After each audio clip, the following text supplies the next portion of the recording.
how to set movies rating by age like PG, PG-13, R or unrated on the iPhone 16 series. First, let's return back to the home screen by swiping up at the bottom of the screen. Now from the home screen, tap on settings. Then in the settings page, we scroll down and then tap on screen time.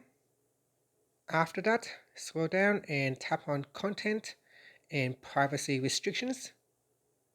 Then tap on App Store, Media, Web and Games.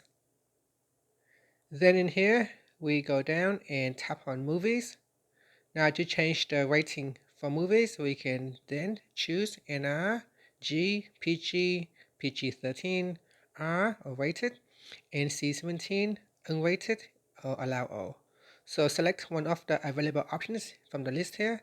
So let's say we want to restrict movies to PG-13 only. So select that and then tap on the back key. Swipe up to go back to the home screen. And that's it. Thank you for watching this video.